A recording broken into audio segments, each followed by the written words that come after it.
We'll reopen the Board of Selectmen's meeting for Monday, March 5th. Would you please stand and honor America with our pledge? I pledge allegiance to the flag of the United States of America and to the republic for which it stands, one nation, under God, indivisible, with liberty and justice for all.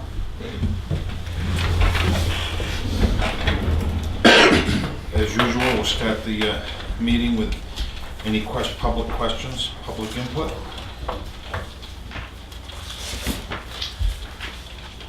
According to minutes of November 6th, 2017, the Selectmen took $350,000 of the unexpended fund balance to reduce taxes for the upcoming year. Is that correct?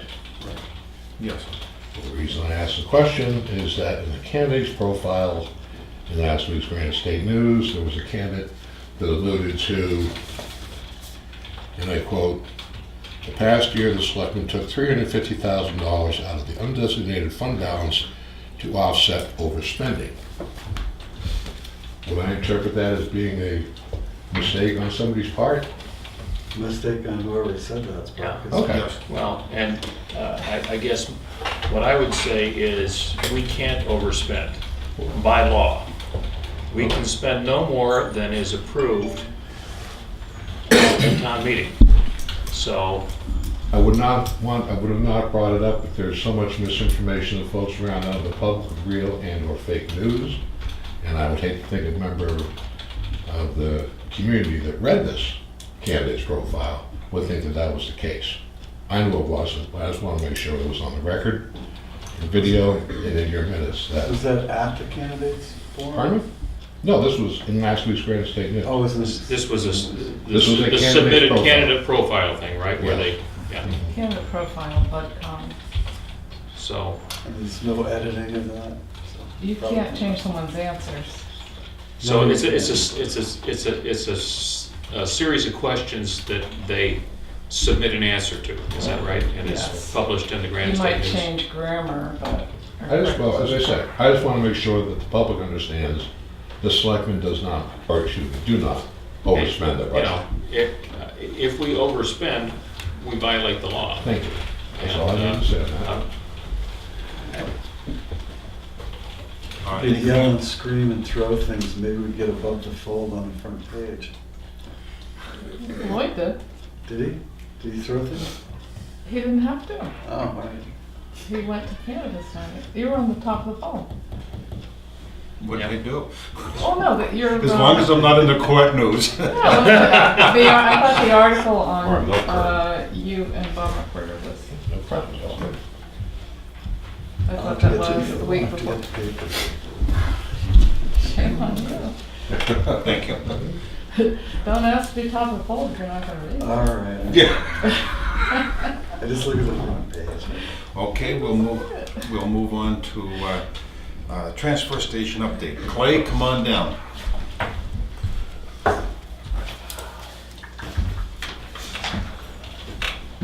Thank you. Thank you.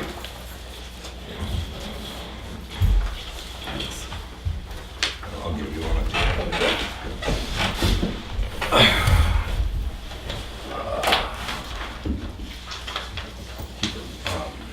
Relatively simple today. The totals for February were 7 solid waste compactors, 5 CD containers, and 2 plastic containers. We also sent out 1 pup trailer load of scrap metal, 8 tons, $610 of revenue. We got $85 a ton for that. And we sent out a trailer load of OCC 23 tons of cardboard, which we got $2,519 of revenue. After totaling up all the totals from 2017 and getting the final weights for December, we came out with the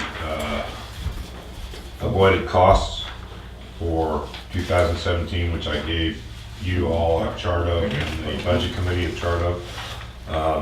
The avoided costs are $33,987. The cash revenues we had for 2017, it's wrong on the notes there, 2017, not 18, were $101,690. The total net worth of the transfer station as far as cash and avoided costs, you add the two together, it's $135,677, which is a significant improvement or increase over the previous year and the year before that as well. A lot of that comes from cash revenues from more CD being done, so it's understandable why it's gone up like that too. All of the transfer station employees, with the exception of myself, attended LRPC over in Meredith for 2 specific classes. So they've gotten 4 hours of training requirement, which is our annual training requirement. So everybody at the station has met their annual training requirements. I will attend the conference for NRA down in Manchester in May, and that will complete mine. So by the end of May, we'll all have all of our annual requirements done. I also prepared, which Dan asked for, is the next Tupper Road Times edition. I have a copy of it here if you're interested. In it, what I did was I separated out upcoming events, so there'd be a little more heads up, and I got it in there early, so it'll be in the spring edition prior to the summer edition, specifically for Island Day, for hazardous waste collection, and for controlled medication collection. Just to get people informed, this is what day it's going to be on, and more specific details to come out. But that way, we keep people a little better informed a little earlier out. And last, I completed and sent in the annual transfer station facility report to DES. It was due March 31st, and I got it in the end of last month. And that was copied, checked out, and it's on file here in the town office. Any questions or comments from the board? So you did make your payroll, Yes. because you're, Pretty close. Yeah, we're still a little bit, we're a couple $1,000s short. I added up all the lines, and that's the lines that I control on my budget, not the benefits. right, It's just the actual pay. yeah, I was coming up with 130 grand, but maybe I was doing it quickly. So it's pretty close though. Right. I want to pass. So we're getting there. I'd like to have it a little bit more next year too. That's a little bit deceiving, like I say, because the more CD you have, the more revenue you're gonna have, so. But you can always make numbers look good for you. Well, and hopefully when we get to the scale system, we'll Actually. level that out. Exactly, yeah. I have a compliment to Okay. pass on to you. It has to do with the company that hauls your metal, which is your Right. heaviest commodity. They said, thank you for calling them before the roads got posted by the state. Right. Otherwise, they were. Right, yeah, we got a little bump, we got about $15 a ton more. And that's gonna shut down because a lot of places can't get their stuff out. Right. Or won't be able to get their stuff out for another month and a half, so they like it to get that, if you can get it out earlier. It's a 50-50 toss because there's snow in there too, And I'm gonna look at doing a non-ferrous one here. Probably in the next couple weeks.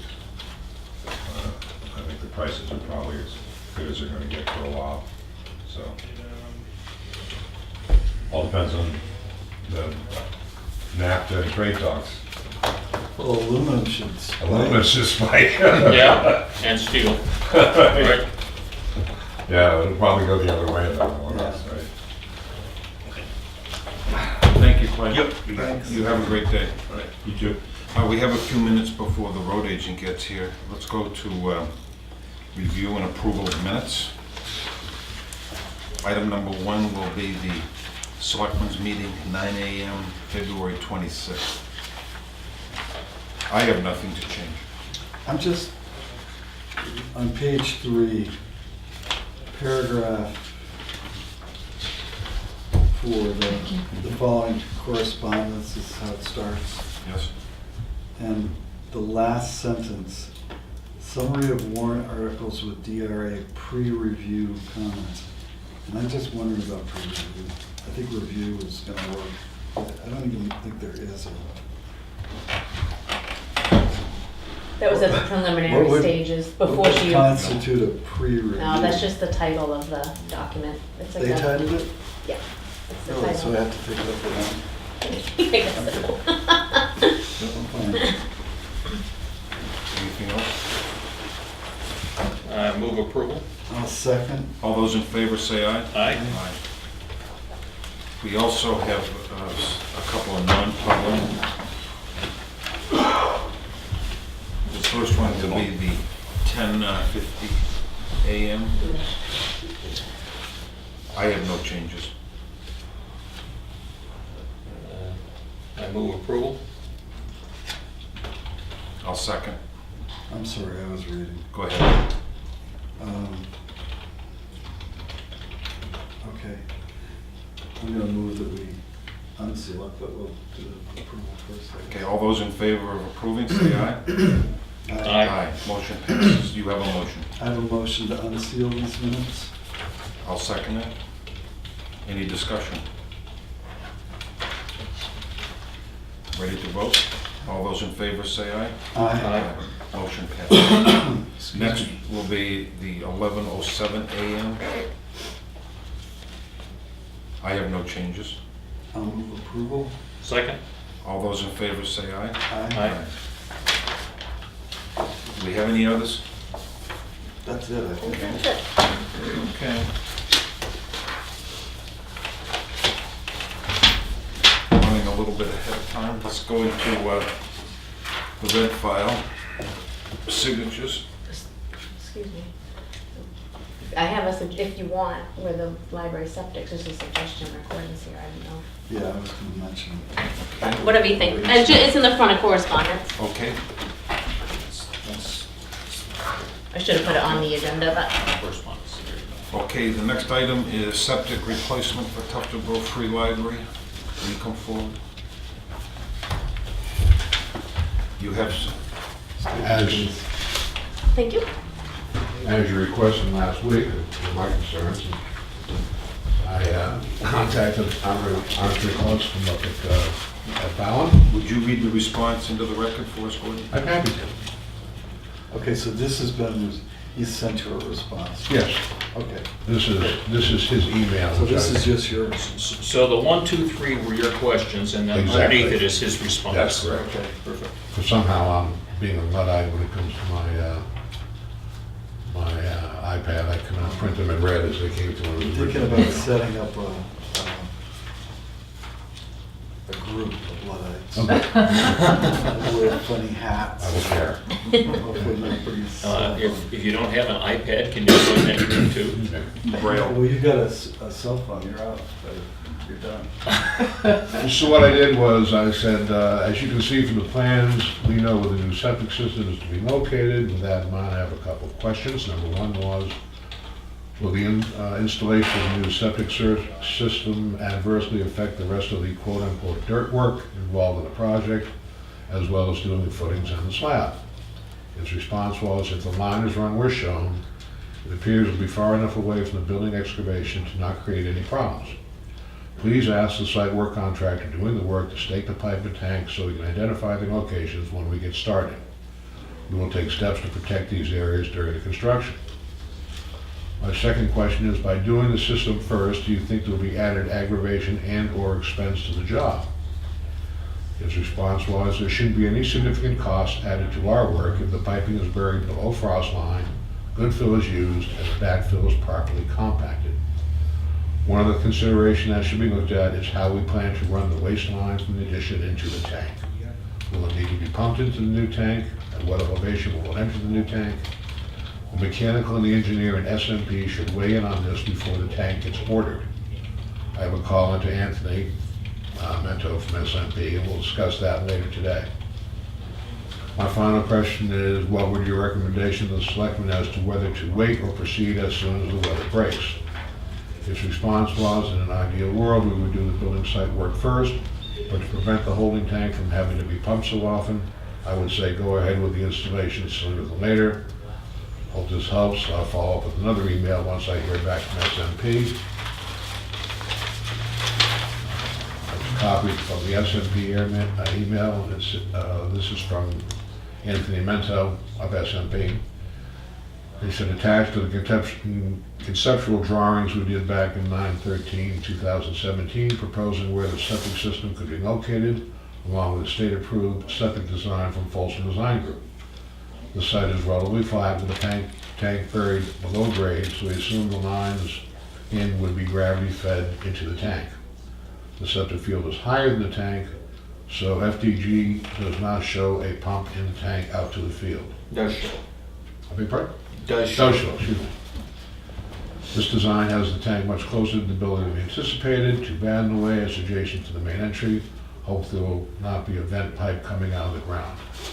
I don't think you don't generally vent the tank, you vent the field, I believe, so I don't see that as a problem. Any questions from the board? So what is your recommendation? My recommendation? Yes. My recommendation is the fact that we can proceed, then proceed. We do not have to wait the anticipated March 15th, perhaps to June 15th before we want to start doing the total project. We're anxious to start being able to flush it well, as well as everybody else. And uses things. And use the sinks and that sort of thing. My concern, he addressed my concerns, and I assume my concerns are the same concerns the selectmen would have had. So,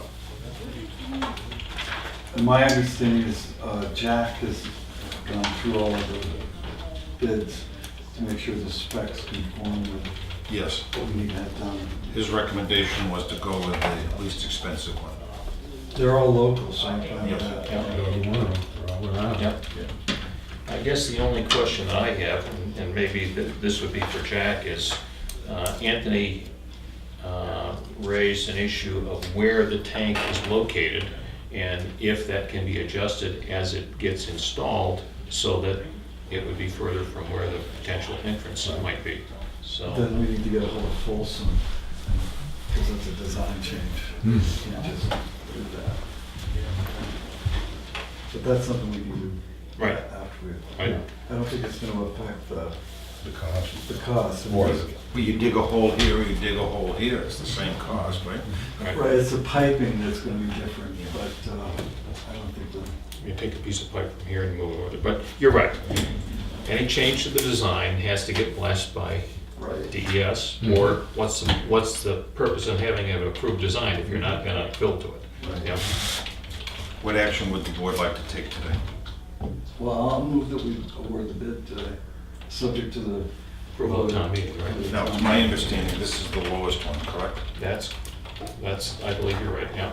Okay. Right. I have here, the lowest proposal is Laner Excavation of Wolfboro Falls, and the proposal is for $13,982. Is there a motion? I move that we approve, oh, no, you already moved it. Right. Yeah. I'm sorry. I'm gonna- I'll second. My motion to include the price of $13,982. $982. Right. And I do think we want to review the location of the tank before the work gets started. You know, and if it, Move If further it away did- from the door. what's that? If it could be moved, then perhaps it should be moved. Right, right. I mean, this was a, in my view, a legitimate concern that the design guy raised. So before we do an install, we ought to do that. I second your amendment. Okay. Any further discussion? On his amendment is, I think we had a question over here. No, this tank would, All those in favor of the amendment, say aye. Aye. Motion passes 3-0. All those in favor of awarding the contract to Rayner for the stated price, say aye. Aye. Motion passes 3-0. Before I leave your table, Yes. will you now then be adjusting the $30,000 warrant article to town meeting? On the floor, right? And we should also redo our math for the library warrant article based on these numbers. Right. Depending upon how firm you think those numbers are in there. I mean, you have, your estimate includes, $30,000. or is it 30,000 for Yeah. the septic? I thought it was just all the site work was all together. Well, Yeah. I'll follow up on Yeah. that, but I would still say that'd be a safe figure. Sure. Well, this vote may never come up, I mean, because. I hope it doesn't. First. Well, that's when you come up, hopefully, it becomes moot. Right. So, We'll leave that up to the moderator. oh, But we have Jack scheduled for 9:35. No, Jack Whitmer. We have, Oh, come on down. Jack, Next will be our highway department, Jim Bean. morning. Happy spring, sir. A little early, but it does feel mud on Wednesday, right? Yes, no, yeah. So far this year, since January 1st, we've actually had to plow or treat roads 34 times. And during this last month, we've been trying to maintain the potholes and the dirt roads as well. It's just, the mud season just came way earlier than normal. And the warm and cold weather that just keeps going back and forth, it's not helping the roads at all this year. It's really tough Are on the them. roads posted? They're being posted as we speak. The guys are out putting up signs. We've had to treat this, plowing the street. Yeah. There's actually more snow in the higher elevations than down here. And basically trying to maintain the dirt roads, potholes, and we've been hauling in the sand for the winter stockpile, which I think we're all set with now, but we went through so much this year, we had all we could do to just keep up with it. And that's it, since last month. I saw a subdivision that was gonna go through or was planned for the planning board on Phineas Graves Road.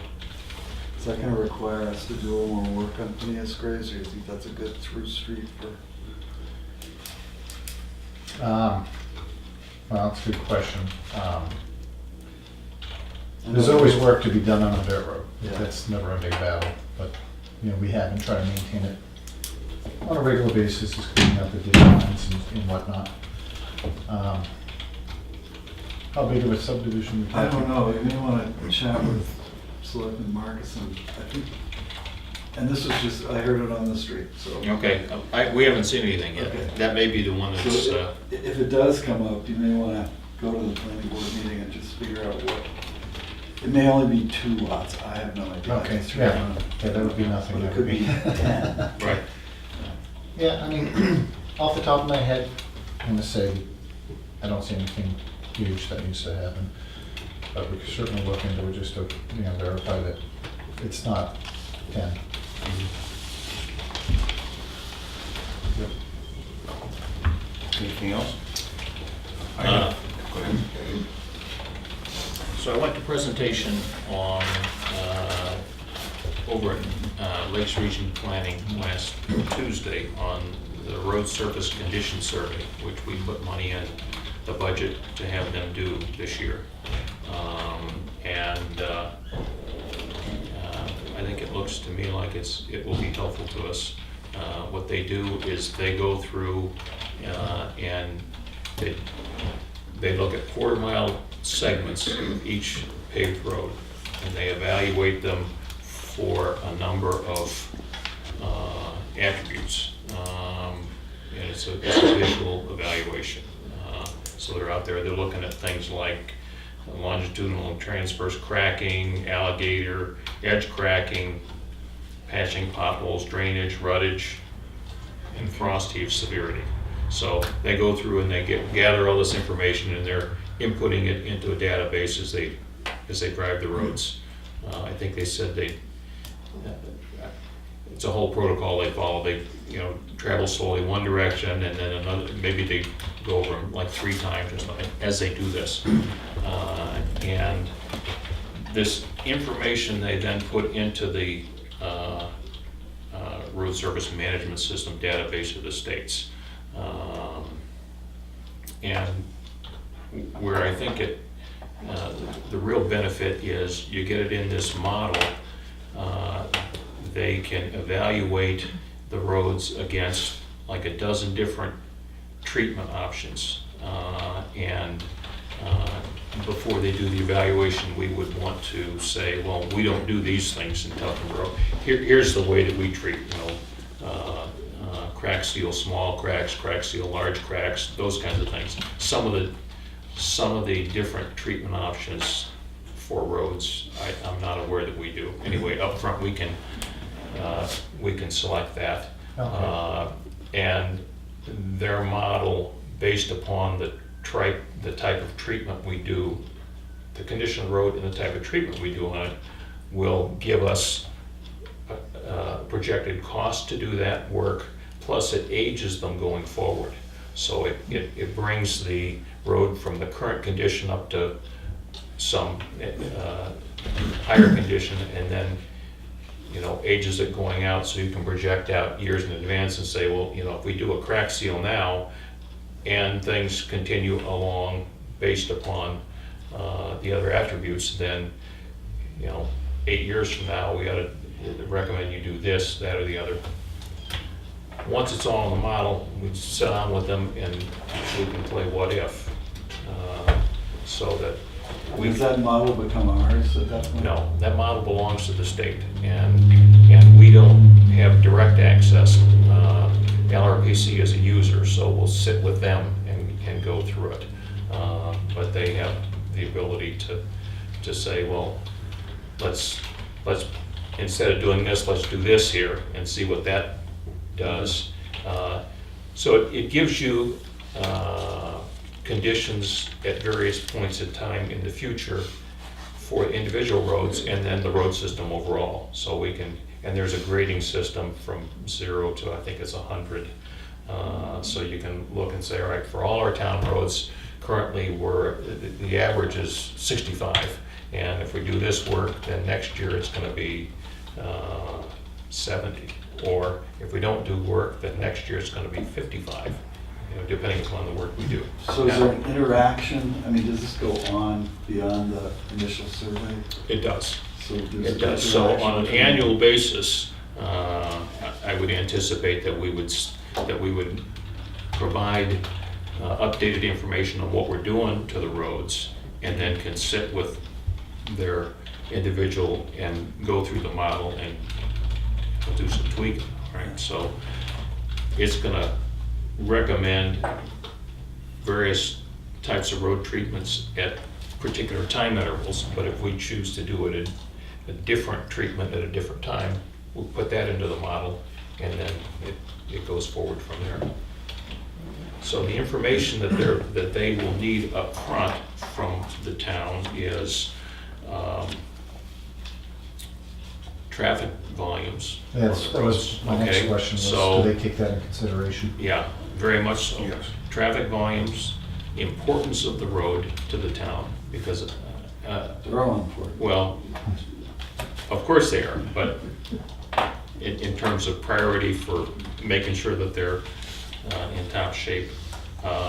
Some of the things that, the better we can provide them information, the more helpful it is. Location of frost heaves.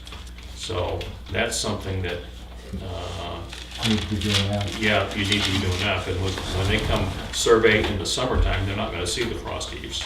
Yep. So, I'm guessing off the top of your head, you have a pretty good idea where frost heaves are. But if your guys, as they go around now, can just sort of make a note as to where they're at, so we have a list, that would be helpful too. If it would help you at all, I have people who would take pictures. I take them out and they actually take pictures of problem spots. And we also have access to a GPS. Oh yeah, that would be handy. Because in the past, sometimes what we do is I'll just drive 2 stakes and we'll make a pull point. If I know where we're gonna be digging that in the spring, if I know we're gonna be digging that frost heap out. And the other information, as much as we can provide them in terms of paving history on the roads going in. And you have pretty good information on that, as I recall. Certainly back to when you took over as road agent, so. Yeah, through the last 10 years. Right. So if we can tell them on a particular road segment, hey, here's what happened to this. You know, in 2009, we did this to it. In 2011, we did this to it. Those sorts of things. Then when they're looking at it in 2018, as they do the survey, it will help in terms of kind of validating their model going forward. So it's, I think it will be a good, objective help to us going forward. I mean, typically, you go around, particularly with F.R. Carroll, and eyeball the roads, and you guys have a lot of experience with this stuff. But having a third-party set of eyes that doesn't have a dog in this hunt involved in picking the information up, I think is helpful to us. Absolutely. Yeah, I like the idea that we'll actually have something a little bit more solid Yep. on paper for everybody to. And then they generate, part of what they generate as an output is a map of all the roads with them color coded by condition. And I mean, there are ranges, you know, they're graded just like you'd grade a school test, if you will, you know, between 80 and 100 is green, and then they go down from there, and of course the worst are going to be color-coded red. But it will be the same type of maps that we got from them on the culvert survey, only this will just be color-coding the road segments. I think that'd be great. So I think, you know, anything we can get in terms of tools to help us do the job well is a good thing. I agree. All right, go ahead, anything else? The other thing that I wanted to mention is, it was talked about at our last meeting, is Class 6 road signage. Land Road at the north end doesn't have a sign, and I guess some propane truck got in there following a GPS trying to go down toward Federal Corner, and We have one ordered. okay, I got the you got the voice message Yeah. about that, so. Yeah, we have okay. one ordered. Yep, and I'm just wondering out loud, on these Class 6 roads, we want to make sure that we have signage at each, at the end of town maintenance. Is it overkill to have a sign on both sides of the road as opposed to one side of the road? Just toss that out as a thought.